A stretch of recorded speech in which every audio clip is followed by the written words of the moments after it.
habis lenyap. Engkau tetap gunung batu selamatku. Selamanya, sekalipun dagingku dan hatiku habis lenyap, Engkau tetap gunung batu selamatku. Selamanya.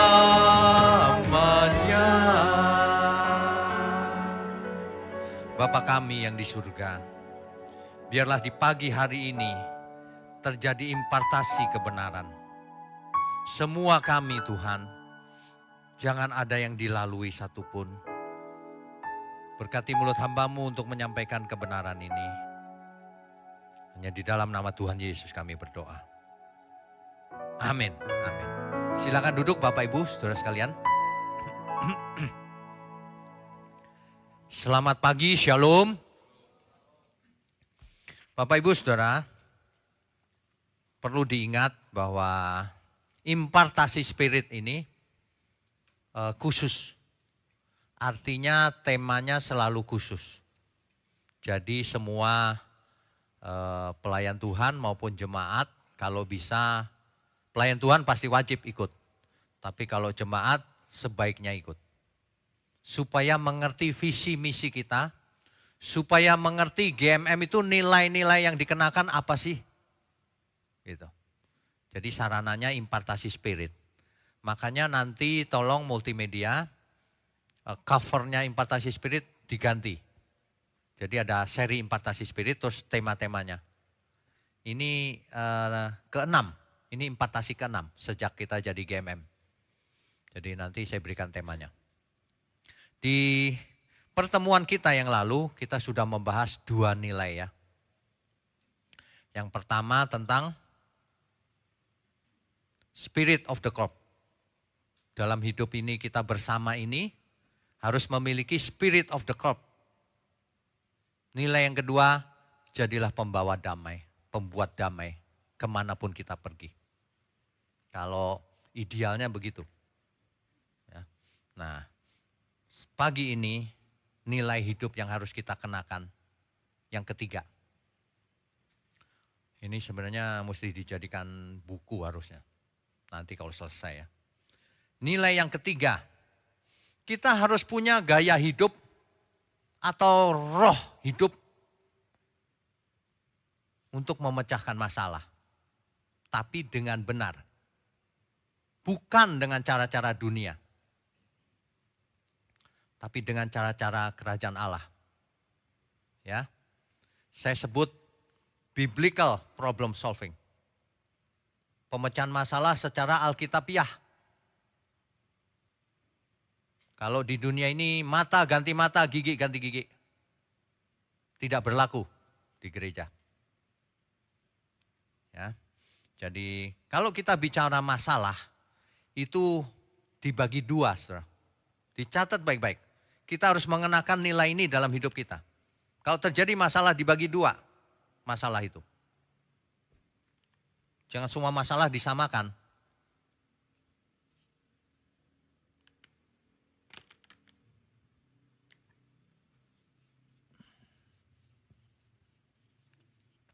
Masalah itu dibagi 2. Jadi mulai sekarang kalau Bapak Ibu Saudara menghadapi masalah, apapun itu, masalah teknis, masalah personal, interpersonal, dengan sesama pelayan, dengan jemaat, antar jemaat, bagi 2 masalahnya.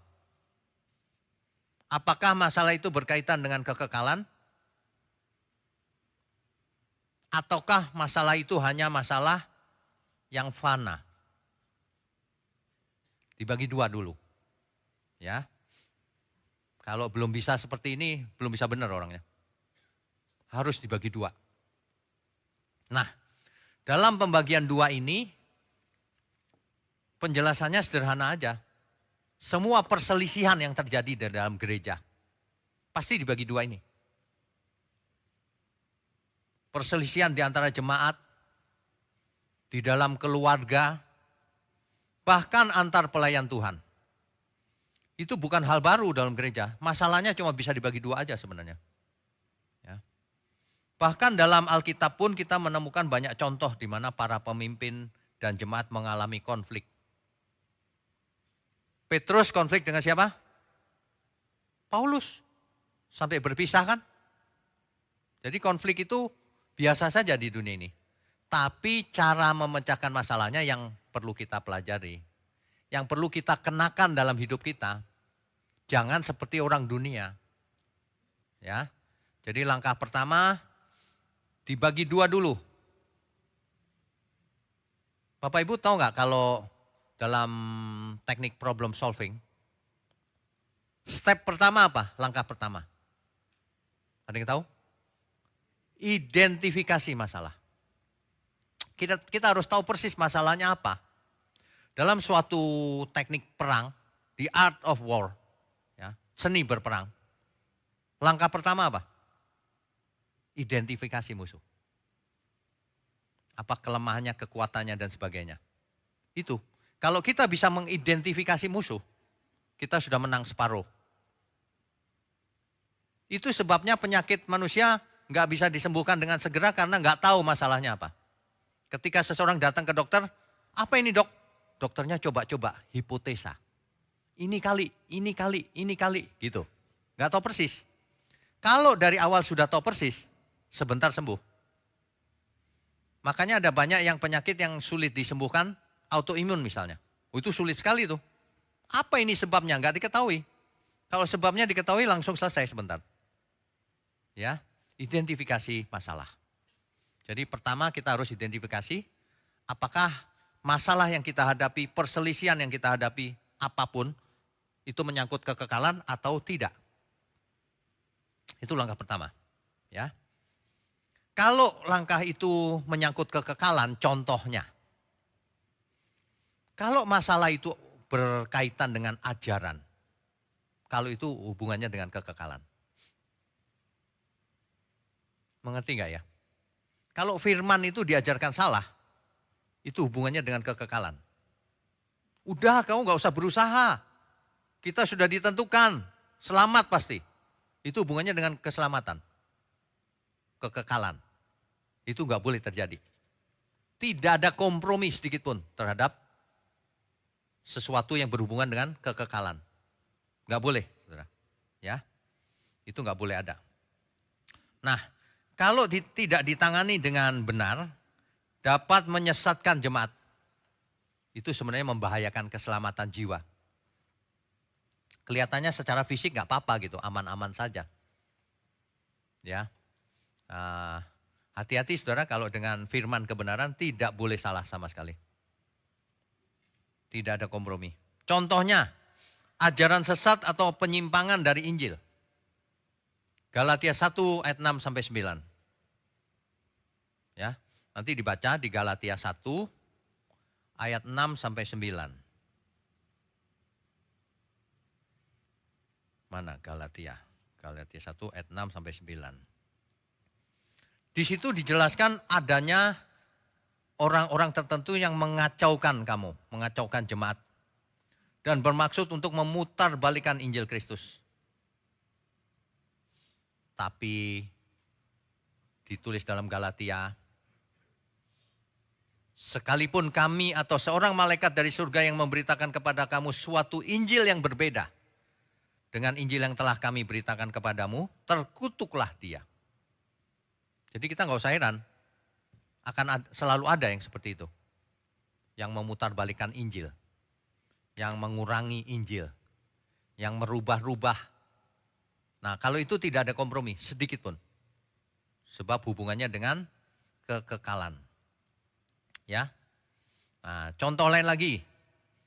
Kalau pelayanan tidak sesuai dengan standar kebenaran, kekudusan hidup, itu tidak boleh ada. Ya. Nah, jadi hubungannya dengan kekekalan tidak boleh kompromi. Kalau masalah yang tidak menyangkut kekekalan, itu misalnya masalah administrasi kalau di gereja. Gak rapi tuh kerjanya. Sekretaris itu gak rapi tuh. Itu tidak berhubungan dengan kekekalan. Jangan diusir, jangan dihakimi, diajarin baik-baik, diajak ngomong. Ya, jangan pernah menghakimi. Setiap orang kalau saya hakimi ketemu kesalahannya, saya kasih tahu. Jangan merasa benar sendiri. Ya. Jadi jangan menghakimi. Kalau segala sesuatu hubungan dengan administratif atau perbedaan pendapat. Siang ini makannya gaduh-gaduh, enggak, aku maunya capcay. Enggak penting banget gitu aja ribut. Itu enggak ada hubungan dengan kekekalan. Terserah, itu aja. Ini damin gak sih? Beneran ya? Nanti dipesenin gaduh-gaduh akhirnya kepedesan nih. Kepedesan aja ngamuk. Capek deh. Dulu ada yang begitu tuh, dulu. Ratusan tahun yang lalu kali. Makanan gak enak ngamuk, ya janganlah, makanan aja kok ngamuk. Pelayan Tuhan lagi. Jangan ya, bertobat ya. Saya sudah lupa kok siapa-siapanya. Gak pernah saya ingat-ingat, beneran serius. Cuman jangan begitu. Administratif, masalah pribadi itu gak usah. Gak penting itu. Kita itu ibarat perang lawan si iblis. Armada kita itu harus bersatu melawan iblis itu. Dengan baju berbeda-beda ya gak apa-apa, tapi lawannya iblis. Supaya seluruh anggota bisa kita bawa ke surga, kan begitu. Supaya Tuhan berkenan atas apa yang kita lakukan ini. Sebab melayani Tuhan kalau cuma kegiatan agama gini nggak ada gunanya. Memangnya Tuhan senang kalau hati kita masih tidak bersih. Ya, ingat dibagi dua. Kalau masalahnya yang fana udah biarin aja. Kemarin itu aku pesen covernya ini nggak gini loh, kurang tua dikit. Wah itu aja diributin. Aduh, itu masih tuh begitu-begitu itu. Padahal usianya udah nggak muda, masih begitu orangnya. Itu kalau di rumah ya, naruh handphone begini, kurang lurus mah. Waduh itu sakit jiwa itu. Yang begitu gak usah jadi pelayan Tuhan. Nanti ribut sama jemaat pasti. Jemaatnya datang pakai sendal dimuara-marahin pasti sama dia. Gak sopan nih sama Tuhan. Waduh itu orang yang gak mengerti pelayanan tuh. Ya, jangan kita membuat orang jauh dari Tuhan. Dulu orang Farisi, ahli Taurat, menyebabkan orang jauh dari Tuhan Pak. Padahal dia ahli dalam hal Taurat. Sebab dia ganas, orang takut. Terus dia suka ngakalin orang lain, supaya memberi persepuluhan dan sebagainya, dia sendiri belum tentu. Orang lain dituntut tapi dia sendiri nggak melakukannya. Makanya Tuhan Yesus marah kan, kamu seperti kuburan, luarnya doang yang putih. Dalamnya tulang belulang, munafik. Ya, saudara tahu nggak? Kadang-kadang kita itu nggak berasa munafik. Dulu tapi ya, biar nggak tersinggung. Kadang-kadang kita nggak berasa, tapi nggak berasa sih. Melakukan sesuatu sebenarnya itu bertentangan loh dengan yang kita omongin kemarin itu. Jadi seperti ya munafik namanya, cuman nggak berasa. Nah, tapi jangan sengaja ya. Kalau sengaja itu jahat namanya. Kalau nggak sengaja itu artinya masih ada sakit penyakit dalam jiwanya. Nah untuk itulah impartasi spirit ini ada supaya kita bisa menyamakan roh kita di dalam Tuhan. Kan begitu maksudnya. Ya, jadi masalah yang tidak menyangkut kekekalan ini sebenarnya juga tidak boleh ada sebenarnya. Tapi kalau sementara ada, ya kita nggak apa-apa, asal jangan kekekalan ya. Karena masalah administratif bisa berantem. Bisa berantem, bisa keluar salah satu pelayan Tuhan. Nggak penting banget itu sebenarnya. Ya. Nah, jadi contoh lain lagi. Perbedaan gaya kepemimpinan. Gaya kepemimpinan saya begini nih. Tidak terlalu formal. Ya. Masukan apapun didengarkan, tapi keputusan tetap di tangan pemimpin. Nah, saya cuma mau sarankan begini, kita itu kan satu kapal semuanya, kapal besar. Setiap orang harus tunduk pada otoritas. Ya, kalau enggak buat apa kita ngumpul-ngumpul, ya kan? Kalau saudara ada yang enggak percaya saya, ya jangan di sini, sederhana kan? Sebab kasihan saudara, nanti jadi orang munafik, kan gitu. Jadi tolong deh kita sama-sama gandengan tangan, ya. Kalau ada yang salah dan sebagainya, ya udahlah, wong kita juga salah kok. Saya kadang-kadang ngomongnya keras, salah juga, ya kan? Udah nggak apa-apa. Kita manusia-manusia yang bersalah yang diampuni oleh Tuhan. Amin semua? Mulai sekarang jangan menghakimi siapapun. Ya, konflik pribadi antar pelayan Tuhan nggak usah itu, nggak usah diperbesar. Ya, jadi cara menyelesaikan masalahnya juga beda-beda. Kalau menyangkut kekekalan, yang pertama kita tegur dengan kasih. Pertama, nggak boleh gitu, itu salah. Ya, jika ada penyimpangan dalam ajaran dan moralitas, kita harus menegur dengan kasih dan kebenaran. Siapapun orangnya, ya. Nanti dibaca Yakobus 5 ayat 19 sampai 20. Saudara-saudaraku, jika ada seorang di antara kamu yang menyimpang dari kebenaran, dan ada seorang yang membuat dia berbalik, ketahuilah bahwa barang siapa membuat orang berdosa berbalik dari jalannya yang sesat, ia akan menyelamatkan jiwa orang itu dari maut dan menutupi banyak dosa. Jadi tujuan kita itu mau menyelamatkan banyak jiwa. Ingat tujuan utamanya. Kalau dari samping-samping ada yang tidak ideal, ada perselisihan, jangan diperbesar. Gak ada gunanya. Ya. Sebab kalau masih seperti itu, sulit pelayanan ke depan. Gak boleh begitu. Ya. Nah, kemudian kalau ada yang buat dosa ya kita tegur pasti, tapi bukan di depan umum. Bukan di depan umum. Makanya Bapak Ibu Saudara sekalian, kalau ada yang masalah saudaramu, laporkan ke saya, jangan diomongin kiri kanan, nanti membesar masalahnya. Ya, nggak boleh itu, membesar itu. Tapi kalau langsung ke saya sebentar selesai. Ya, meskipun mungkin solusinya tidak akan membahagiakan salah satu pihak. Gak bisa. Karena saya harus netral juga. Gitu loh. Jadi kalau saya pikirannya jauh ke depan, gak penting itu perselisihan itu. Nanti gandengan tangan saja kita sama-sama ke depan. Idealnya begitu. Semua yang kita lakukan masa lalu kan salah, ada salahnya maksudnya. Ada salahnya itu ya jadi pelajaran buat kita. Siapapun kita, ya, itu dia. Jadi banyak konflik dalam gereja itu terjadi karena hal-hal kecil diperbesar, Di 2 Timotius 2 ayat 16, nanti dicatat tuh, 2 Timotius 2 ayat 16, janganlah kamu mempercakapkan hal-hal yang sia-sia dan yang tidak berguna. Karena semuanya itu hanya menimbulkan pertengkaran. Ini rupanya sudah terjadi di zamannya Rasul Paulus. Rasul Paulus menulis surat kepada jemaat Timotius. Ini 2 Timotius ya. Kemudian di 1 Korintus 16 ayat 14 kepada jemaat Korintus yang ini. Teguhlah dalam iman, lakukan segala pekerjaanmu dalam kasih. Kan gitu ya.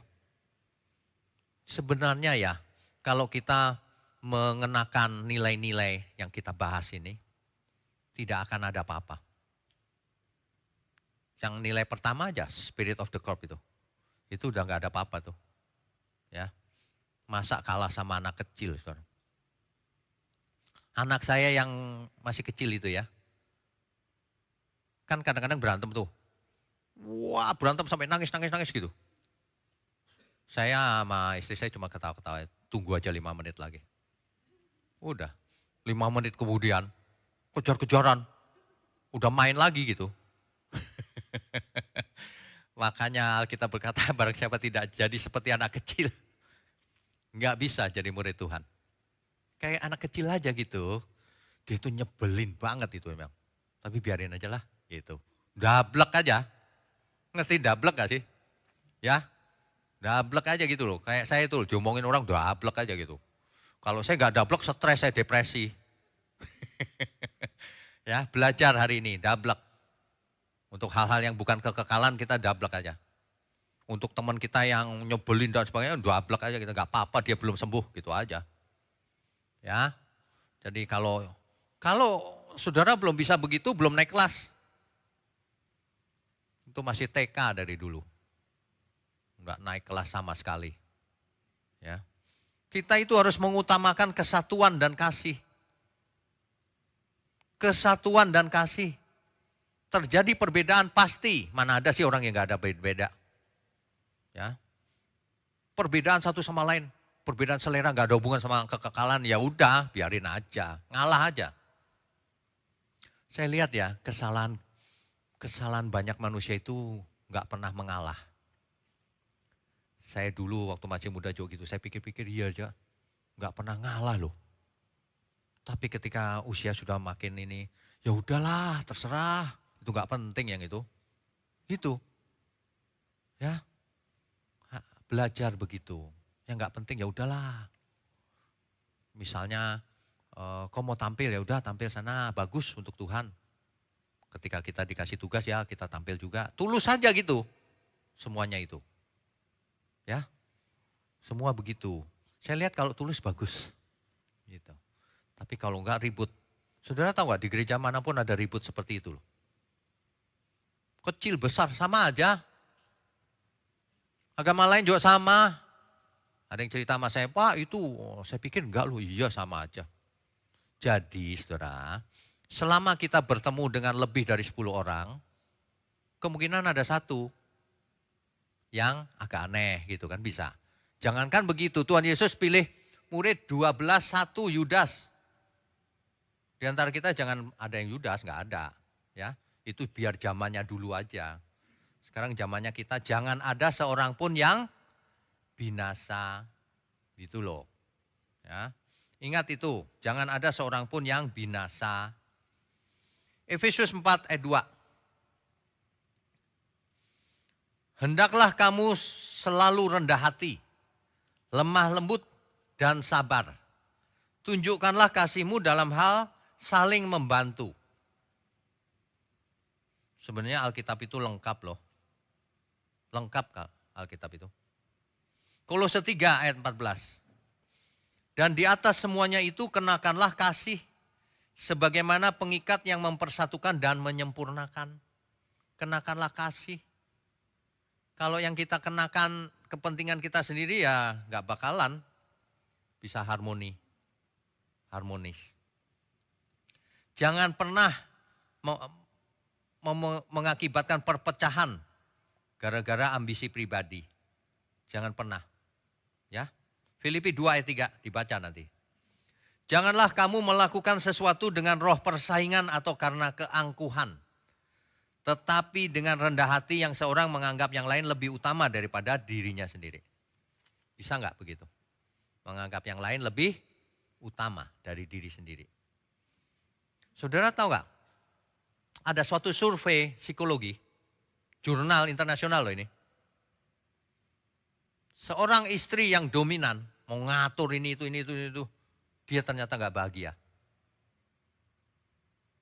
Yang bahagia adalah yang saling mengasihi. Itu udah terbukti lagi. Sama, dalam hidup ini sama. Kalau kita mau meninggikan diri melebihi yang lain, pasti enggak bahagia. Kalau kita mau mengutamakan yang lain, bahagia dia. Coba aja ilmu itu. Alkitab sudah ada ilmunya, manusia enggak mau pakai. Karena diri sendiri egonya tinggi. Ya. Jadi ingat, identifikasi masalahnya, itu soal kekekalan kalau ada ribut-ribut. Kekekalan bukan? Bukan. Ya udah enggak apa-apa. Aku maunya lagu ini. Misalnya. Enggak, aku ini. Lah lagu aja diributin. Lah mau lagu A, mau lagu B, asal lagunya bagus ya pakai aja. Kan gitu. Ya. Jangan kayak anak kecil. Udah gak lucu. Udah besar. Kalau dilihat tuh lucu banget sih. Udah gede-gede. Kalau masih kecil gitu lucu berantem. Oh gede gak lucu berantem. Ya. Kisah Rasul 15 ayat 39.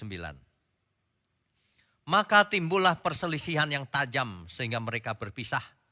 Dan Barnabas membawa Markus berlayar ke Siprus. Bisa terjadi perpecahan. Dari sejak zaman para rasul itu. Udah begitu itu. Makanya Roma 14 ayat 19. Marilah kita mengejar apa yang mendatangkan damai sejahtera. Dan yang berguna untuk saling membangun. Dicatat ya, dihafal. Nilai-nilai seperti ini kita berikan setiap impartasi spirit itu untuk dikenakan dalam hidup kita. Jangan cuman, wah ya amin. Enggak dikenakan, percuma. Ini memang PR saya untuk menyampaikan impartasi. Supaya setiap kita itu, iya aku nilai hidupnya begitu. Kenakan nilai itu. Selama ini kalau kita mau introspeksi diri ya, adanya perselisihan dan sebagainya, karena apa? Karena kekekalan atau karena hal-hal fana?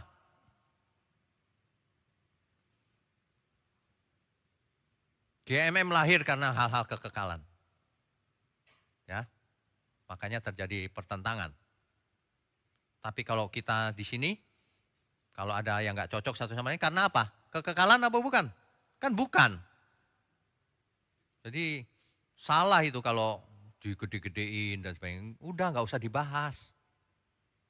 Yang besar dikecilkan, yang kecil ditiadakan. Kan gitu. Artinya yang besar nggak tiba-tiba ditiadakan, dikecilkan dulu. Udah kecil, tiada. Kan enak. Kan gitu. Kita fokus pada kekekalan. Saudara lihat nggak sih? Kita kegiatannya makin lama makin banyak. Ada doa pagi, ada malam hari, pagi disambut dengan doa pagi, malam hari diantarkan tidur, renungan malam. Tengah-tengah minggu dihantam pelajaran Alkitab online. Coba, setiap hari potongan-potongan, tas, tanya Alkitab saja, apalagi ya. Potongan klip video khotbah, potongan-potongan ini, choir, praise and worship. Banyak kan kegiatannya? Bagus. Tapi nilai-nilai hidup ini harus dikenakan. Ya, harus dikenakan. Bagi dua nih. Mulai hari ini jangan berantem sama suami. Gara-gara yang satu pengen makan gado-gado. Yang satu pengen puasa. Itu gak penting tau gak? Ya, makanya untuk itu diperlukan solusi dari masalah itu, diperlukan komunikasi. Kalau orang tidak komunikasi, pikirannya jadi negatif lama-lama. Komunikasi. Oh ternyata dia begitu, salah ngerti aku, gitu loh. Saya udah lihat kok sebenarnya ada banyak miskomunikasi. Di samping ada pihak-pihak yang memang salah. Ya buat salah kan gak apa-apa, jangan salah lalu dihakimi habis-habisan ya gak boleh. Kasih kesempatan semua orang ya. Hal-hal fana tahu ya, administratif, selera, apalagi perbedaan pendapat. Makanya kalau terjadi masalah dibawa ke saya aja. Nanti saya kasih solusinya begini, selesai pasti.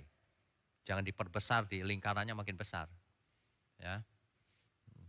Yang kedua, harus trust kepada pemimpin. Kalau enggak itu bukan gembala namanya. Kalau saudara anggap saya gembala, Bapak Rohani harus bisa taat, patuh. Kecuali disuruh yang tidak sesuai firman, nah itu jangan dilakukan sama sekali.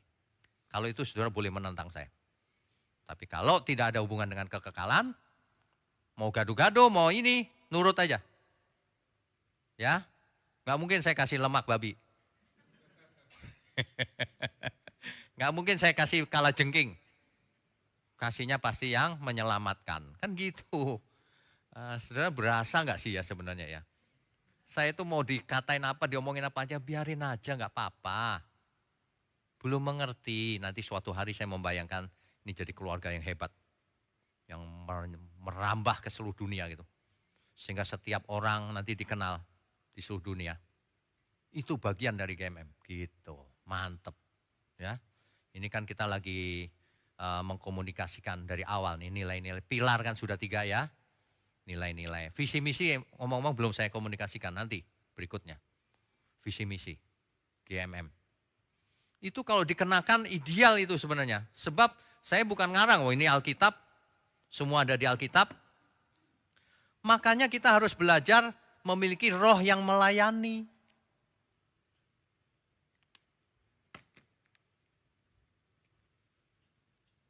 Yang kedua apa tadi? Submit. Submit terhadap otoritas. Yang ketiga, punya roh yang melayani.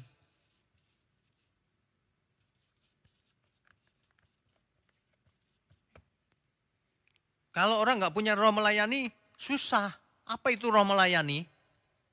Tuhan Yesus berkata, aku datang untuk melayani, bukan dilayani.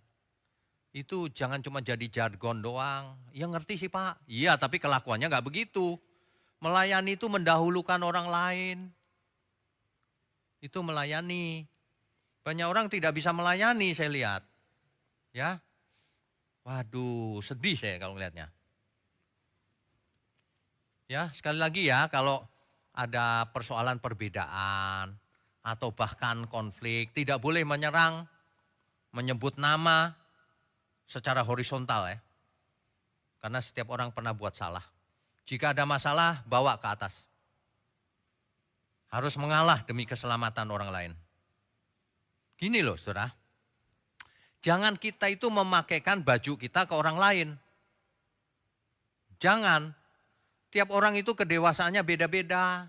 Sifatnya beda-beda, karakternya beda-beda. Jangan baju kita disuruh orang lain pakai. Kita harus punya jiwa yang besar, oh dia bajunya masih segitu, oke gak apa-apa, gak apa-apa. Oh dia belum mengerti sama sekali, oh ya oke gak apa-apa. Ayo kita sama-sama, gitu loh. Sebab kalau kita hakimi, lalu seseorang keluar, di luar sana dia dapat makanan apa nanti? Kasihan gak sih? Jangan ada loh di antara kita yang senang kalau gini, kesel sama dia, biar dia sambar geledek. Waduh. Kalau yang kayak gitu cepetan bertobat. Sebelum kau yang disambar geledek. Jangan saudara. Kita kalau lihat orang susah kita ikut susah. Kita kalau lihat orang senang kita ikut senang. Itu yang benar. Ya. Roh melayani itu begitu. Kalau enggak belum punya roh melayani itu namanya. Apalagi roh martir. Gak usah ngomong itu, roh melayani aja. Ya. Jadi jangan konflik saudara, fokus pada kekekalan. Yang fana, biarlah tetap fana, kan gitu. Ya, ini seri ke-6 saudara. Impartasi spirit. Dicatat tuh, didokumentasikan nanti.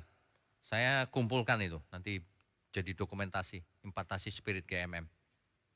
Ya, jadi ini yang paling sulit sih sebenarnya. Kalau belajar kebenaran ada buku, ada khotbah di YouTube tinggal dengar. Teori mah gampang. Sekolah, STT, belajar bahasa Yunani, Ibrani gampang. Tapi kalau belajar karakter building, versinya Tuhan, nah ini yang sulit.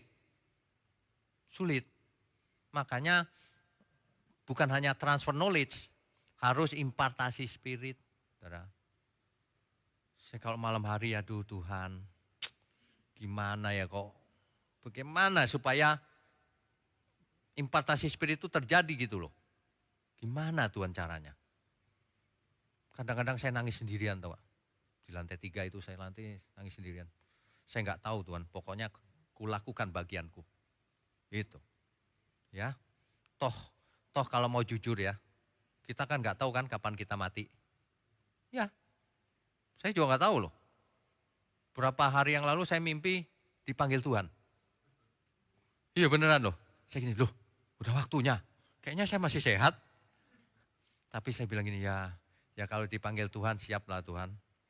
Saya cuma titip ya Tuhan anak istriku, gitu aja udah. Tapi itu mimpi.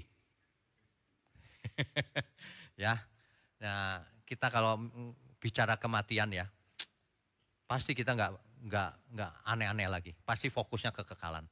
Orang nggak sadar setiap saat kita bisa mati. Hari Minggu ini khotbahnya memento mori. Ingatlah kau pasti mati. Ya, dulu pernah diseminarkan. Tapi sekarang pasti perspektifnya ada angle yang berbeda. Ya. Setelah ini sebentar lagi nanti jam berapa? 9 ya. Jam 9 ada seminar seri nama Tuhan. Kan dunia ini ribut gara-gara yang memuja nama Yahweh melawan yang memuja nama Yehova. Saling menyesatkan loh itu. Wow, ribut dari dulu. Yang benar yang mana sih? Kita seminarkan, serinya agak panjang. Saudara kalau ikut ini melebihi kuliah. Saudara meskipun nggak belajar di sekolah tinggi teologi, tapi kalau ikuti seminar-seminar kita dan impartasi itu udah sama dengan kuliah. Ya, amin ya saudara. Amin, kita beri kemuliaan untuk Tuhan. Baik, saya undang semua untuk bangkit berdiri.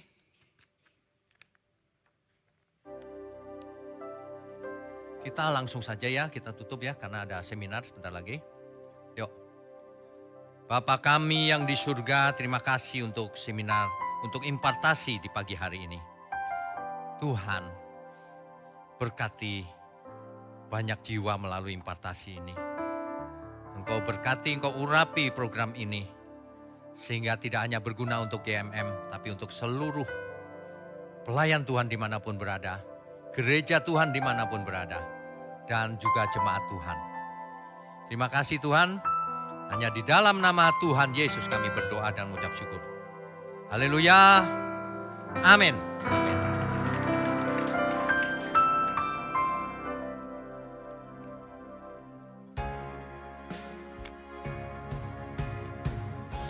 Saudara sekalian, bicara soal kebenaran, setiap orang merasa benar. Makanya semua kecap dinomor satukan. Ada orang yang mengatakan saya paling benar, ini paling benar, itu paling benar. Mana sebenarnya yang paling benar? Oleh sebab itu, hadiri seminar 7 natur kebenaran dan aplikasinya. Seminar ini wajib dihadiri oleh para teolog, apologet, pengkhotbah, bahkan oleh para jemaat sendiri. Agar kita bisa membedakan manakah yang benar, manakah yang salah. Inilah alat uji kebenaran yang sangat objektif dan alkitabiah.